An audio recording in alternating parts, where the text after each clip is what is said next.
आपका best class में बहुत बहुत स्वागत है। रवि सियाग सर की कॉपी के जो आगे क्वेश्चन रह गए थे, आपने बोला मैसेज करके व्हाट्सएप पे, तो सर स्टार्टिंग करते हैं क्लास आगे की। तो पहली क्लास हो चुकी थी, दूसरी क्लास है। बेस्ट क्लास में आपको बहुत बहुत स्वागत है। तो आपको पढ़ना क्या है, अब क्वेश्चन का सेकंड क्वेश्चन क्या है, पहले क्वेश्चन को समझ लेते हैं, फिर उसके बारे में समझते हैं। क्वेश्चन है अपना कि हिंदी साहित्य के विकास में अपभ्रंश के योगदान पर प्रकाश डालिए। लाइट थोड़ी कम लग रही है तो तेज़ कर लेते हैं। अब ठीक है, तो क्वेश्चन है अपना कि हिंदी साहित्य के विकास में अपभ्रंश का योगदान पर प्रकाश डालिए। योगदान के बारे में बताना है कि अपभ्रंश का क्या योगदान है हिंदी साहित्य में, और अपभ्रंश कैसे बनी है। जैसे कि हमने इसके 3 से 4 क्वेश्चन कराए हैं, आप पुरानी क्लास देखोगे तो आपको अपभ्रंश के बारे में डिटेल से जानकारी मिल जाएगी। तो क्वेश्चन स्टार्टिंग करते हैं। इंट्रो में सर ने लिखा है कि मध्यकालीन आर्य भाषाओं की तीसरी अवस्था, मतलब लास्ट अवस्था है, जो आर्य भाषाओं की एकदम लास्ट अवस्था है, के रूप में जो विकसित हुई है, के रूप में अपभ्रंश में अनेक उपादान की आधुनिक हिंदी का प्राप्त है। मतलब वर्तमान में जो हिंदी बोली जाती है वो अपभ्रंश की हिंदी है, ठीक है। और इसमें से भाषा के स्तर पर व साहित्यिक स्तर पर बहुआयामी प्रभाव दिखाई देते हैं। भाषा के स्तर पर भी प्रभाव दिखाई देते हैं और बहुआयामी मतलब अनेक प्रकारों से दिखाई देते हैं। आपने अपभ्रंश क्या होती है, अपभ्रंश होती है, देखो क्या होती है, आर्य भाषा की तीसरी अवस्था का मैंने मैप के द्वारा भी बताया था। जो होता है कि जो संस्कृत की टूटी फूटी शब्दों से मिलकर या भ्रष्ट भाषा से मिलकर, से अपभ्रंश का मतलब होता है भ्रष्ट भाषा। तो भ्रष्ट भाषा है भ्रष्ट, ठीक है, और उसी को बोलते हैं अपभ्रंश। तो अब आगे देखते हैं कि भाषा व व्याकरणिक स्तर। तो व्याकरणिक स्तर में क्या क्या है भाषा में, कि विभिन्न छवियाँ, विभिन्न ध्वनियाँ जैसे अणा अणा ए औ आदि ये शब्द है ना, जिनका प्रयोग होता है इसमें। कृदंत क्रियाएँ होती हैं और संयुक्त क्रियाएँ दोनों होती हैं इनमें, ठीक है। परसर्गों का प्रयोग होता है।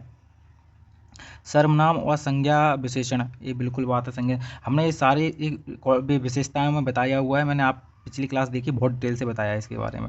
और सर ने लिख दिया आदि के और भी कुछ। अब इस तरीके से डायग्राम बनाओगे ना, एग्जामिनर एक्स्ट्रा नंबर देगा आपको, तो ऐसे नंबर खींचना है आपका। और एक क्लास का मतलब ही ये होता है कि आपको अच्छे से अधिक नंबर लाना है, इस क्लास का उद्देश्य।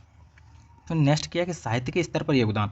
अब मैं हर चीज़ बार बार ये साहित्य के बारे में बताया हुआ है मैंने। तो इसमें के 2 स्तर होते हैं, कथ्य के स्तर पर होता है, शिल्प के आधार पर होता है, और कथ्य के आधार पर होता है। तो एक पहला है कि संवेदना कथ्य के स्थान में क्या योगदान रहा, देखना आप, संवेदना या कथ्य के स्तर पर योगदान। तो यही हेडिंग डाली सर ने, और इसके बारे में लिखा है कि वीर गाथा काव्यों का विकास, वीर गाथा काव्यों के विकास हुआ था यहाँ। यह मूलतः अपभ्रंश से ही शुरू होकर हिंदी में आया है। अपभ्रंश से स्टार्टिंग हुई, फिर हिंदी में आया। हिंदी में योगदान अपभ्रंश का क्या है, ऐसा भी क्वेश्चन आता है। तो सेम ऐसी विशेषताएं लिखनी जितनी बताई हैं। और पृथ्वीराज रासो परमाल रासो का प्रभाव आगे चलकर रीतिकालीन वीर काव्य पर भी देखा जा सकता है। इनका कहने का मतलब है जो परमाल रासो और कौन सा पृथ्वीराज रासो की जो रीतिकालीन काव्य है ना, उसमें वीर गाथा का प्रयोग देखा जा सकता है। फिर नेक्स्ट है पॉइंट है सर का कि चरित्र मूलक काव्यों का विकास। पृथ्वीराज रासों से चली परंपरा ही आगामी हिंदी के प्रमुख चरित्र मूलक महाकाव्य जैसे रामचरितमानस आदि में विकसित रूप है। अब रामचरितमानस में देखना आपको इसका बहुत बेस्ट उदाहरण है। और फिर नेक्स्ट आ जाइए धर्म संबंधी साहित्य में क्या है कि अपभ्रंश के परम चरित्र महापुराण जैसे काव्यों का प्रभाव होता है। जैसे आगामी भक्ति काल के धार्मिक साहित्य पर भी इसका प्रभाव है या नज़र आता है, ठीक है। ये नेक्स्ट अच्छा पॉइंट है धर्म संबंधी साहित्य में। अब है इसके बाद है नेक्स्ट पॉइंट है लोक काव्य में क्या है, देखो बीसल देव रासो, संदेश रासक जैसे काव्यों में काव्य के स्तर पर अनूठे हैं। मतलब लोक काव्य के बेस्ट उदाहरण है बीसल देव रासो और संदेश रासो। और आगे चलकर ये ढोला मारू दूध भी इन पर भी इनका महत्वपूर्ण प्रभाव पड़ा हुआ है, ये नज़र का प्रभाव पड़ा नज़र आता है। और फिर नेक्स्ट कि नाथों की संज्ञा, दो स्टार्टिंग ही मानते हैं कि हिंदी साहित्य का भी बोलते हैं, खड़ी बोली का, अपभ्रंश का सिद्धनाथ साहित्य से माना जाता है। तो आप समझिए इस चीज़ को हैं। तो फिर इसमें क्या है कि अपनी अंतर साधनात्मकता अनुभूतियों को प्रकट करने के लिए प्रयुक्त यह भाषा कबीर पर अपना प्रभाव डालती है। कबीर की भाषा देख लेना, इसका सबसे बेस्ट एग्जाम्पल है। और नाथ की भाषा देख लेना, कबीर की भाषा देख लेना, बिहारी की में भी थोड़े बहुत शब्द मिलते हैं। तो इनकी भाषाओं को बता रहा हूँ। जैसे नाथ में लिखा है कि नाथ बोले अमृत बाड़ी, बरसें कंबल भीजे बाड़ी। देखो जहाँ में जो खड़ी बोली शब्द भी एक ही होते हैं, अपभ्रंश का शब्द का प्रयोग हुआ है, तो इस तरीके से करना है। और कबीरदास में क्या है कि कबीरदास की उल्टी बांसी, ये उनका है, कबीरदास की उल्टी बांसी बरसेगी कमली भीजेगा पानी, तो ये इनके सर का कबीरदास की है, तो ये इनको रट लेना है। ये क्या एग्जाम्पल डालने के लिए बहुत ज़्यादा इंपॉर्टेंट है, इन दोनों एग्जाम्पलों को रट लेना है। फिर नेक्स्ट आ जाइए कि शिल्प के आधार पर। अब शिल्प के आधार पर हो गया, पहले काव्य के ऊपर हो गया, अब शिल्प के ऊपर देख लीजिए। शिल्प स्तर में योगदान, तो इसमें क्या योगदान रहा है। पहला पॉइंट है कि मात्रक छंदों का प्रयोग। अब मात्रक मतलब होता है कि मात्रा के ना, मात्रक होता है एक, और एक होता है दुआ छंद में, दुआ पढ़ोगे ना, और मात्रक और वार्णिक, तो ये दो प्रकार के होते हैं। जिसमें वर्णों की गिनती की जाती है तो उस वर्ण छंद बोलते हैं, मात्रकों से मात्राओं की गिनती की जाती है, तो मात्रक छंदों का प्रयोग होता है। जैसे गहा, दूधा, छप्पय आदि छंदों में अपभ्रंश में आदि छंद अपभ्रंश हिंदी की ही देन है। इन जो कि मात्रक छंदों का प्रयोग होता है ना, उसमें अपभ्रंश की देन है इनकी वजह से मात्रक छंद में। और फिर नेक्स्ट आ जाइए कि काव्य के रूप में। काव्य के रूप में क्या होता है कि रास का फाग और चांदरी, फूलक और पद के आदि में काव्य रूप के बाद जो के कवियों का प्रभाव पड़ा हुआ है। देखो कैसे है, जे रास जी थे, फाग थे, और चांचरी, कुलक आदि इतनी कविताएं थी, उसमें क्या है कि इनका प्रभाव बहुत ज़्यादा है इनका। जैसे तुलसीदास का एग्जाम्पल लेते हैं, तुलसीदास में लिखा हुआ है राग कि राम लला छू, ये पढ़ना, उसका पूरा एग्जाम्पल मुझे अभी याद नहीं आ रहा, मैं आगे बताऊंगा। और फिर कबीरदास के में है फाग की चाचरी, तो ये दो एग्जाम्पल बेस्ट हैं इसमें से हैं, ठीक है। शिल्प के आधार पर इनमें बहुत अच्छा वर्णन किया हुआ है, और इसको काव्य के रूप में भी डाल सकते हो, शिल्प के रूप में भी डाल सकते हो। तो फिर नेक्स्ट आ जाइए, और मीरा व सूरदास के पदों का प्रयोग, ये बहुत मस्ट है। तो ये 3-4 एग्जाम्पल डालने से क्या होता है कि एग्जामिनर को पता पड़ जाता है कि जो स्टूडेंट है, जो एस्पिरेंट है, उसने अच्छे से तैयारी की है। अब नेक्स्ट पॉइंट है कि दो शिल्प का कि दुआ और चौपाई में कड़वक्कबद्ध शैली का भी अपभ्रंश द्वारा शैली का भी अपभ्रंश द्वारा हिंदी सूफी और राम भक्त कवियों में भी दिखाई पड़ता है। तो मैंने जैसे बोला था सिद्ध साहित्य में बोला, सूफी कवियों बोला, सूफी मध्यकालीन में स्टार्टिंग हुआ था, जो भी कुछ विकास हुआ मध्यकालीन से हुआ था। और राम भक्ति सामा में भी बढ़ चढ़ के मध्यकालीन भक्ति में भी मध्यकाल में ही दिखाया जाता है इसका प्रयोग। तो जितने भी कवि हैं ना, मध्यकाल से प्रकट हुए थे, और इन सारे कवियों का नाम लिख सकते हो आप।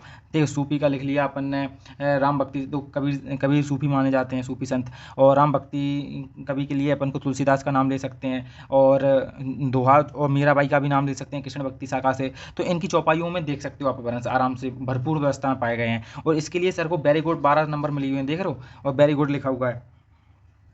नेक्स्ट पॉइंट है कि काव्य रूढ़ियाँ में क्या है कि काव्य रूढ़ में पृथ्वीराज रासो का 12 मास, तो 12 मास की जो रचना जिसने भी पढ़ी हो उसमें बहुत अच्छा वर्णन किया हुआ है। आकाशवाणी में भी इसका वर्णन हुआ है। अन्य काव्यों के रूप में सुख सुखी संवाद सभी अपभ्रंश में हिंदी की देन है। तो इसका हिंदी की अपभ्रंश में हिंदी की देन बहुत अच्छे से लिखा हुआ है। इस तरीके से आपको एक कंक्लूजन लेके सर ने खत्म कर दिया। इस प्रकार आपको लिखना है, इससे अधिक नंबर मिलेंगे। अब नेक्स्ट क्वेश्चन है कि राष्ट्रभाषा हिंदी के विकास में सेठ गोविंददास का योगदान बताइए। तो किसका योगदान बताना है? सेठ गोविंददास का योगदान बताना है। सॉरी कैमरा हिल गया। उसके लिए अब क्या योगदान किया था सेठ गोविंददास ने राष्ट्रभाषा को लिए, तो उसके लिए अपन सीधा सन ने डायरेक्ट बताया है इंट्रोडक्शन को छोड़ के। यदि कम टाइम है तो आप ऐसा कर सकते हो, यदि आपके पास पर्याप्त टाइम है तो पर्याप्त इंट्रोडक्शन लिखें और उसके बारे में अच्छे से बताएं, और फिर आगे की प्रोग्रेस करें। तो पहले इंट्रोडक्शन, फिर मेन बॉडी, फिर कंक्लूजन, इस तरीके से ही लिखना है सारे क्वेश्चन, चाहे ऑप्शनल का हो, चाहे जीएस का हो, चाहे और ऐसे का हो। ऐसे में किस तरीके से लिखना है मैं बताऊँ। पहले क्वेश्चन से स्टार्टिंग करनी है, क्वेश्चन बनाना है, अपने हिसाब से क्वेश्चन बनाना है, और उसी का आंसर दे के बीच में मेन बॉडी पूरा उसका आंसर बता देना है, लास्ट में उसका सोल्यूशन बता के और एक अच्छे कोई कोड करके छोड़ देना है। इस तरीके से ऐसे लिखा जाता है। तो अब वो बाद में करेंगे, तो स्टार्टिंग करते हैं इसकी कि सेठ गोविंददास का राष्ट्रभाषा में क्या योगदान रहा है। हिंदी भाषा में योगदान की दृष्टि से सेठ गोविंददास का योगदान अन्य मतलब अद्वितीय है। इसका प्रमुख योगदान किस में है? तो प्रचार प्रसार में इनका योगदान बहुत अच्छा है। फिर इनका पक्ष समर्थन में, इनका हिंदी के पक्ष में समर्थन था कि राष्ट्रभाषा बननी चाहिए हिंदी। समाचार पत्रों में प्रयोग करते थे हिंदी भाषा का। राष्ट्रभाषा बनाने के लिए उन्होंने बहुत कुछ किया है। अब वो किस प्रकार किया देख लिया। पहले हेडिंग डाल दी सर ने प्रसार के स्तर पर, तो प्रसार के स्तर पर हेडिंग डालने के बाद मात्र 16 साल की उम्र में ही जबलपुर में शारदा सदन, आपको यहाँ पे याद क्या करना है, शारदा सदन को, शारदा सदन नामक पुस्तकालय की स्थापना की और हिंदी का प्रसार किया। और फिर नेक्स्ट है कि इसके अलावा विभिन्न संगठनों से जुड़कर हिंदी का प्रसार किया उन्होंने। फिर नेक्स्ट है पक्ष समर्थन में, तो जितने पक्ष समर्थन में किया है 1927 में काउंसिल ऑफ स्टेट में पहली बार हिंदी भाषा का सवाल उठाया और उसे राज्य स्तर पर दर्जा देने की बात करी। इससे पहले यह प्रश्न विधानमंडल में उठा ही नहीं था। इनका योगदान था कि विधानमंडल में ऐसा कोई किसी ने क्वेश्चन किया नहीं था कि हिंदी को राष्ट्रभाषा के रूप में करनी चाहिए। इन्होंने सेठ गोविंददास ने अपनी विधानमंडल में मांग रखी कि हिंदी को राष्ट्रभाषा के रूप में करें और उनका प्रसार करें। और फिर नेक्स्ट, क्योंकि सभी लोग मानते थे, जितने भी राजनेता देख लो, गांधी जी देख लो, जितने भी देख लो बड़े महान नेता, सबने हिंदी को ही बोला था कि पूरे भारत को एकजुटता बनाए रखने के लिए सब हिंदी भाषा का महत्वपूर्ण योगदान है। और अभी भी वर्तमान में राजभाषा है हिंदी। प्रसार राजभाषा के बारे में और राष्ट्रभाषा के दोनों को डिफरेंस बताया था मैंने, क्या अंतर होता है इसमें, आगे क्लास आप जरूर देखें। फिर थर्ड पॉइंट है कि अपना समाचार पत्रों के स्तर पर जबलपुर में निम्न पत्र चलाए थे। उनके कौन कौन से थे? जलसा था, लोकमत था, जय हिंद था। ये तीनों हिंदी समाचार में मतलब पब्लिश होते थे, हिंदी में पब्लिश होते थे ये, और अभी भी हैं शायद। जय हिंद। फिर आ जाइए चौथा है राष्ट्रभाषा बनाने में योगदान। तो राष्ट्रभाषा बनाने में योगदान का क्या लिखा है? संविधान सभा में कांग्रेस के हिप का उल्लंघन कर हिंदी के पक्ष में मतदान किया इन्होंने। तो इन्होंने क्या बोला कि एक हिप पढ़ोगे आप, संविधान पॉलिटी पढ़ोगे तो हिप के बारे में जानते हो, सचेतक के रूप में। हिप का प्रयोग होता है कि सचेतक करना है पूरी सभा को वहाँ के। तो किसके हिप का प्रयोग करके उन्होंने बोला कि हिंदी के पक्ष में उन्होंने मतदान किया कि मुझे हिंदी का प्रसार करना है, उसका अहम बनाना है, और हिंदी व हिंदुस्तानी के विवाद को शांत करने में महत्वपूर्ण भूमिका रही इनकी। और फिर नेक्स्ट पॉइंट है अपना कि 1963 से शुरू हुए एक हिंदी विरोधी आंदोलन में संपूर्ण देश में घूम कर हिंदी पक्ष में आवाज़ उठाई इन्होंने। और फिर है कि इस प्रकार सेठ गोविंददास का बहुआमी और हिंदी में अद्वितीय मतलब स्थान है इनका। और उन्होंने एक कोट सर ने लिखा हुआ है, जब हम अपना जीवन जननी हिंदी मातृभाषा के प्रति समर्पित कर दें, तब हम हिंदी के सच्चे प्रेमी कहें जा सकते हैं। ये इनका कथन था। और पूरा कथन तो लिख नहीं सकते, तो यहाँ पे 4 ऐसे डॉट लगा के सर ने आगे छोड़ दिया है, जिससे आप तो एग्जामिनर समझ जाएगा कि कितना अच्छा लिखा हुआ है, और इसके सारे सबसे ज़्यादा नंबर मिलेंगे। हमारी देवनागरी भाषा ही नहीं, विश्व की सभी लिपियों में सबसे अधिक वैज्ञानिक है। तो इस तो कितना अच्छा कंक्लूजन लिख के दिया, तो इसके 9.5 नंबर मिले हैं। तो इस प्रकार क्वेश्चन को आपको लिखना है। और लास्ट क्वेश्चन है आज का, क्वेश्चन है कि सर्वनाम से आप क्या समझते हो? सर्वनाम के विभिन्न भेदों पर प्रकाश डालिए। तो आप सिंपल है, क्वेश्चन को आप बिल्कुल लीजिए, आप समझ गए हो कि सर्वनाम के बारे में बताना है और उसके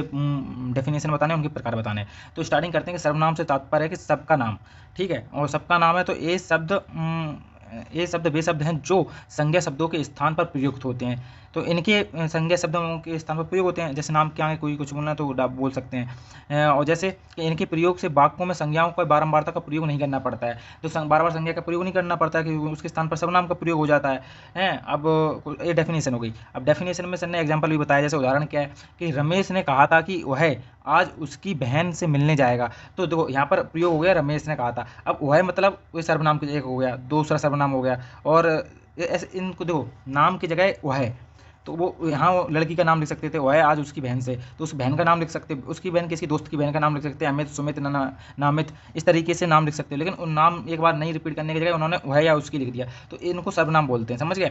फिर आ जाइए, फिर दूसरा एग्जाम्पल भी सर ने डाला है कि रमेश ने कहा है कि रमेश आज रमेश की बहन से मिलने जाएगा। ये बिना सर्वनाम का हो गया समझाने के लिए। देखो रमेश ने वह की जगह ये कर दिया और उसकी की जगह रमेश। तो इस तरीके से सर ने एग्जाम्पल है बिना सर्वनाम का प्रयोग वाक्य। तो इसलिए सर्वनाम को महत्वपूर्ण योगदान है, शब्दों की रिपीटेशन नहीं होती और बोलने में भी अच्छा लगता है। फिर सर्वनाम के भेद, सर्वनाम के कितने भेद हैं? तो सर्वनाम के भेद देख लेते हैं। पुरुषवाचक, निश्चयवाचक, अनिश्चयवाचक, संबंधवाचक, प्रश्नवाचक और निजवाचक।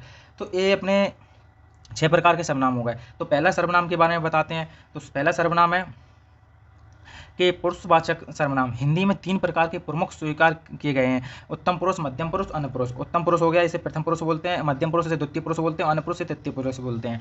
ये समझने के लिए। अब उत्तम पुरुष में क्या होता है कि जैसे अपन के आप खुद के लिए होता है, तो इसमें होता है एक वचन में मैं, तो ये खुद के लिए है ना, आई एम है, आई। और बहुवचन के लिए किसका प्रयोग करते हैं? हम लोग। तो जैसे मैंने खड़ी भूसी में पढ़ा है हम मन, हम लोग। बिहारी भोजपुरी में भी पढ़ा है हम लोगों का प्रयोग करते हैं। तो इस तरीके से आप बहुवचन में हम का प्रयोग करते हैं। तो आप पिछली क्लास से करोगे तो एक क्लास पूरी कंप्लीटली अच्छे से समझ में आएगी। फिर मध्यम पुरुष में होता है कि दूसरों के लिए करते हैं, जैसे तुम, तुम्हारा, तेरा, मेरा, तेरा। तो इस तरीके से करते हैं। तो तुम एक वचन में तू हो जाएगा और बहुवचन में तुम लोग ऐसा कर रहे हो मेरे साथ, तो इस तरीके से हो जाएगा। तो अन्य पुरुष में होता है कि किसी अपन दोनों के बीच में तीसरी व्यक्ति की बात करना। तो जैसे वह है, बे, हम बोलेंगे बे मेरे रिश्तेदार थे तो वे बहुत अच्छे थे, वह लड़की ना टॉपर आई थी। तो इस तरीके से अब वो लड़की अभी तो है नहीं, तो उसके तीसरे पर्सन के बारे में बात करना है, तो होता है अन्य पुरुष। नेक्स्ट आ जाइए निश्चयवाचक। अब निश्चयवाचक आ जाइए, निश्चयवाचक सर्वनाम जो किसी संज्ञा सर्वनाम के पद के संबंध में निश्चय व्यक्त करते हो, मतलब कि डेफिनेटली यही होगा। तो निश्चय मतलब होता है फाइनली डिसीजन। तो अब कैसे होता है, वही पुस्तक चाहिए, तो सिंपल है, उसने बोल दिया कि मुझे वही पुस्तक चाहिए और कोई पुस्तक नहीं चाहिए, मुझे वही पुस्तक लेके मानेंगे। अब वह कलम दो, तो मतलब एक कलम चाहिए उसे, तो उसने बोल दिया कि मुझे यही कलम चाहिए। तो जिसमें निश्चय हो, मतलब कोई अपन को कन्फ्यूजन क्रिएटेड ना हो, तो उसमें होता है निश्चयवाचक वाचक सर्वनाम। अब अनिश्चितवाचक सर्वनाम होता है जिसमें अपन को कन्फर्म नहीं होता है। जैसे देखो संज्ञा के संबंध में अनिश्चयवाचक का बोध होता है। उदाहरण के लिए कोई है, अब पता तो है नहीं कि अमरीश है कि अंकित है कि सचिन है कि इंदू है, कोई तो पता नहीं, तो उसकी जगह अपन क्या कर देते हैं, कोई है, कुछ तो चाहिए मुझे। अब ये नहीं पता क्या चाहिए, कन्फर्म नहीं है ना क्या चाहिए भाई, तो ये अनिश्चित प्रकार हुआ। अब प्रश्नवाचक समझिए, जिसमें क्वेश्चन हो, सिंपल है, कई संज्ञा के स्थान पर प्रश्नवाचक का बोध होता है। जैसे क्वेश्चन आ जाए, कोई भी शब्द हो जाए, चाहे कौन सा, कौन सी, क्या, जितने भी प्रश्नवाचक शब्द हैं, कोई भी आ जाए तो उसको बोलते हैं कौन सी। देखो प्रश्नवाचक कौन सी पुस्तक चाहिए, अब उसमें आपसे कोई क्वेश्चन करे तो वे हो जाते हैं प्रश्नवाचक के सर्वनाम। सिंपल है। अब आ जाइए नेक्स्ट संबंधवाचक। अब जिसमें किसी का संबंध बताए, आपके रिश्तों को बताए, तो वो हो जाता है संबंधवाचक। मुख्य प्रयोग मिश्र वाक्यों में दो या दो से अधिक वाक्यों को जोड़ने के लिए भी होता है इसका प्रयोग। दो वाक्यों को जोड़ने के लिए इसका प्रयोग होता है। तो अब उदाहरण कैसे, जो पढ़ेगा वह सफल होगा। तो देखो संबंध कैसे बताएगा, जो पढ़ेगा उसी वही सफल होगा, तो सफल कौन होगा, जो पढ़ेगा। तो ये दोनों में संबंध हो गया। इस तरीके से जीतेगा वही जो सिकंदर है, जो जीता वही सिकंदर, मतलब सिकंदर कौन बनेगा, तो जो जीतेगा। तो इसका संबंध कहाँ से हो गया, सिकंदर से। तो इस तरीके से हो गया। अब निजीवाचक क्या है, निजीवाचक सर्वनाम वे सर्वनाम है जो संज्ञा या क्रिया के संबंध में अपनेपन का बोध कराते हैं। अपनापन, जैसे खुद की बात करते हैं, जैसे अपनापन होता है कि आप एग्जाम्पल देते हैं उससे समझ जाओगे। यह मेरी पुस्तक है, तो अपनी है, मेरी पुस्तक है, अपन बता रहे कि ये मेरा मोबाइल है, ये मेरा फ़ोन है, ये मेरा टैब है, ये मेरा आईपैड है। तो इस तरीके से यह मेरा स्वयं का काम है, तुम खुद के लिए बताता, अपनापन की भावना है ना इसमें। तो इससे हो गया निजवाचक। अब इसकी कुछ अन्य विशेषताएं भी देखते हैं। तो अन्य विशेषताएं क्या है, देखते हैं कि बिहारी पूर्वी हिंदी में मध्यम में तू का प्रयोग निंदनीय माना जाता था। इनकी एक बिहारी व पूर्वी हिंदी में मध्यम पुरुष में जो तू शब्द है ना, उसका प्रयोग निंदनीय नहीं हो जाता, उसकी जगह तुम का प्रयोग करते थे, तुम का प्रयोग, तू नहीं करते थे। अभी भी बोलते तू क्या कर लेगा, तो अजीब नहीं लग रहा है, तू का प्रयोग गाली टाइप में लगता है, कई लोग एब्यूज बोलते हैं, तो इसलिए अभी भी वर्तमान में है। कई स्थानों पर आदरणीय व्यक्तियों के लिए तुम के बजाय आप का प्रयोग करते हैं। आज वर्तमान में देख लो, ये बहुत प्रयोग है, आप कैसे हो, आपके घर पर सब ठीक है, तो ये बहुवचन के रूप में आपका प्रयोग होता है, तो इसका प्रयोग करते हैं तुम की जगह। तुम का मतलब होता है कि आप बराबरी के सामने बोल रहे हो, जो बड़े होते हैं उसके लिए आप कहकर पुकारते हैं, अपनी मम्मी पापा सिखाते हैं ना, इसी प्रकार। नेक्स्ट है अपना कि अब कंक्लूजन सर ने बेस्ट लिखा हुआ है कि देखो क्या कंक्लूजन का है। इस प्रकार हिंदी की सर्वनाम व्यवस्था पूर्णतः सरल और वैज्ञानिक है, और इसके लिए नियम सर ने दे दिए हैं, तार्किक भी हैं।